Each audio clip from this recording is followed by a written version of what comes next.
regulatory framework, because we discuss strategies, we discuss the why, we discuss concepts. So for those of you joining today, you will just learn about the regulatory landscape, but the reality is, before even I kick off, is that ESG is being professionalized and sustainability regulations are proliferating worldwide. Perhaps I'll focus a little bit more on the EU side, on the European Union landscape, but in reality, is whether it's in Asia, North America, we've seen a lot of new regulations, and not just in the environmental side, but also on the social side, and the good governance that companies supposed to embrace in 2024 and onwards. So what is this future we envision for 2030? As most of you know, the Sustainable Development Goals set by the United Nations back in 2015. So if we want to get there by 2030, we need to take a lot of actions, and we have a huge gap between what's happening now and where we want to get. And environmental data, environmental performance, emissions, and all that narrative has been shared and regulated for a while, because it's the easiest way to measure, because we know our input, we know output, we know extraction, we know material, raw material usage. This type of actions are easy to measure.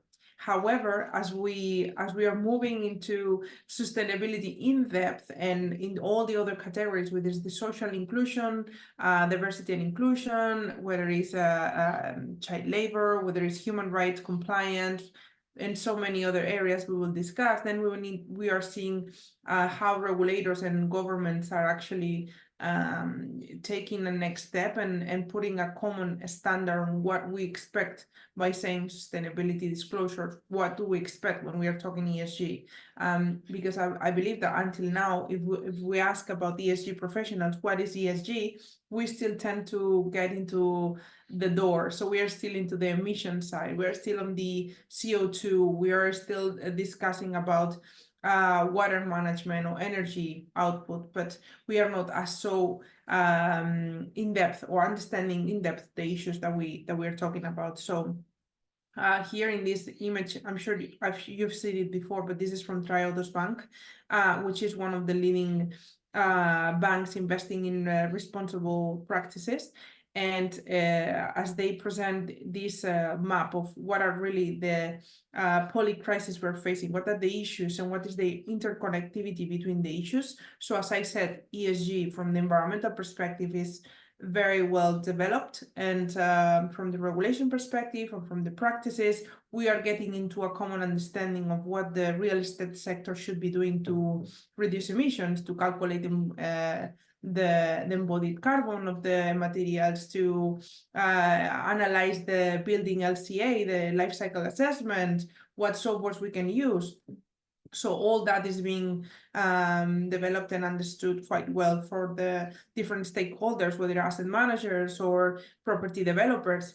However, if we are talking about the social issues and what's happening and other issues that are creating this poly crisis, then we will see that we have a gap and a lack of skills and a lack of practicality, a lack of common denominator and understanding. So everything starts with awareness. That's why we are here doing this webinar as well, because we need to understand what are the issues and how is everything connected.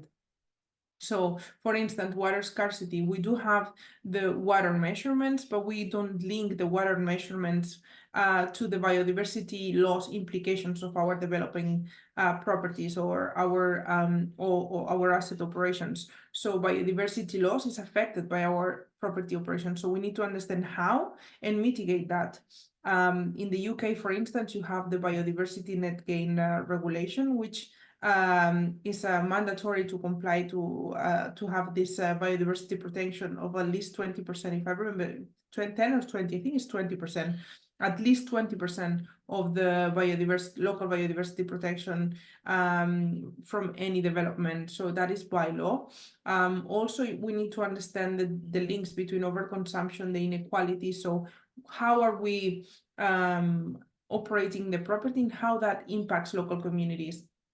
And how do we protect local communities For instance, our destinations, our locations are dependent on local climate and local stability as well. So if we lack local stability or we have climate-related risks, that will affect our property.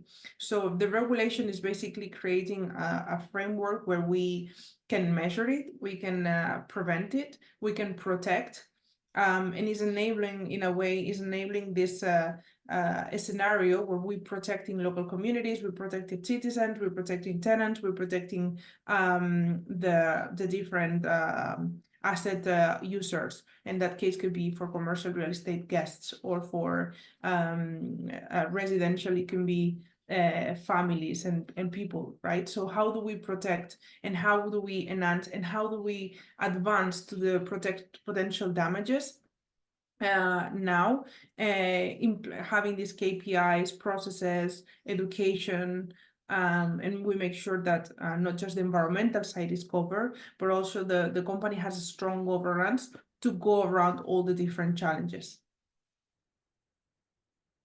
In terms of regulation, I'd recommend you to check this website, which is Carrot and Sticks. From this website, you can check specific regulations for ESG worldwide. And it's quite helpful because it helps you to identify per ESG issue, let's say water, in North America, what it is in terms of regulations that it will apply to your asset.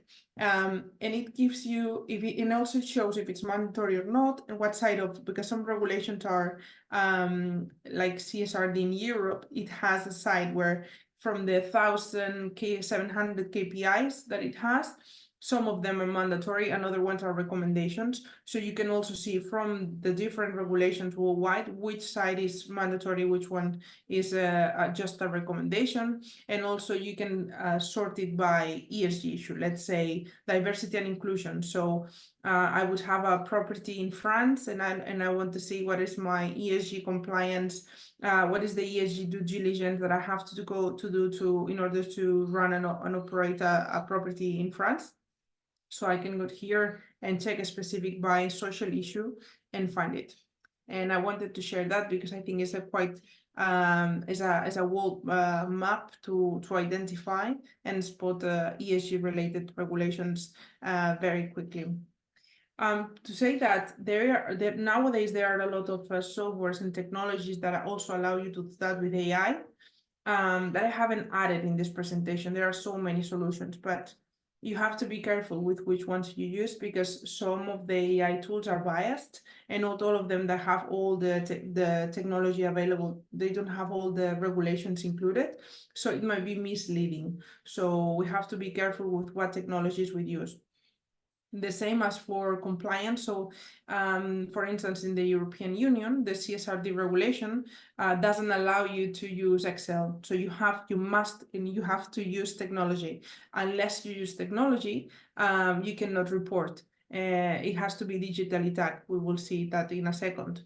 So that's why it's very critical to choose the right platform, to choose the right technology that is compliant with the local regulator. So in terms of climate change, which is one of the main topics from the environmental side and how it is, and also from the regulations is one of the main topics, how it's all connected and why it's important for us in the real estate sector. So the reason is because, as I said before, our location depends on the stability of climate, depends on the stability of social stability, the availability of materials, and also the labor, the productivity levels, infrastructure. So we have to understand that for us to create our climate-related scenarios and be compliant, we have to understand the links with the local stakeholders, including nature, and how that impacts our operations and how will impact in the future and how we anticipate that. Regulation for me is a very reactive manner approach to ESG. So we should be proactive. And this morning I was just having a meeting with a cloud-based technology that allows you to do this proactivity. So I want to know what resources do I need in the future so I can modify now and I can adapt now and I can make right strategies to reduce consumption, to change materials usage, to educate employees, and to elevate my practices now, so I don't wait for the regulations to develop. As I said, the European one, it has 1,700 KPIs, but not all of them are mandatory. So before all of them are, how I can advance my strategies to sort of be ahead of the curve and implement them, right? So this is the one I'm mentioning all the time. So CSRD, which is the core one. CSRD was approved last year, 2023, and now is fully in force, and 2025 companies in the EU will have to start reporting on it with a certain criteria. So more than 20 million in assets, 40 million in revenue, or 250 employees, more than 250 employees will have to disclose information about non-financial data. And non-financial data is everything related to the environmental and the social impact, and how is the governance around it? How is the business model adapting to this new normal, this new situation? And before, we used to have the non-financial disclosure requirement, which some of companies were under scope, but this one goes beyond. And for those companies already reporting on GRI, will make it easy, because GRI and EFRAG, which is the entity developing standards, have done quite well, a great job in terms of aligning what's reported in GRI and the EFRAG disclosure requirements. So as you see here, we have 4 main pillars, which is the generic one, ESRS 1, the environmental, the social, and the governance. And every category, it discloses, let's say, ESRS, all the ESRS, which is the standards are per categories, whether it's pollution, circular economy, and every category, it has an sector agnostic data that we have to report. At the moment, it's sector agnostic. What it means is that we just have those metrics and standards for all the industries across Europe. However, EFRAG is developing standards, sector-specific standards, which means that in years to come, we will have specific issues from real estate sector being under those different 4 categories. But at the moment, it's pretty much sector agnostic. I'll show you one image at the end, which will give you an idea of the differences between Europe and US in terms of the requirements. But overall, those are the main 4 areas that we have to report on. So the generic more is how my business model is being transformed, how the environmental data is being disclosed. Most of it, climate change related emissions, are those of the data that we already have or we are collecting as a real estate sector most of the time, but also the water and resources as well. But for instance, the marine resources, we don't have as much. So how is the relationship between the asset and the ocean protection, especially for coastal properties, and what is the relationship, and how is the property affecting, and how is the property being protected, and how the local biodiversity is being enhanced or protected as well. What are the KPIs around it? We don't have as much of that. And also from the technology perspective, we can say, okay, there is a satellite intelligent data that we can use. So some technologies that are quite affordable, and they predict the impact on assets. So let's say we can say our property is in this location, and if we don't take action, we don't have a contingency plans, we can have this X amount of million being at risk, because we are not protecting the asset from sea level rise, for instance, drought or wildfires, whatever it is where the property is. So it's all about creating a strong sound governance and protecting the different business areas, and constructing it. As I said, for me, it's better to do always in a proactive way. But it's true that this regulation is quite complex, and it has a lot of areas to work on and prepare as a real estate sector.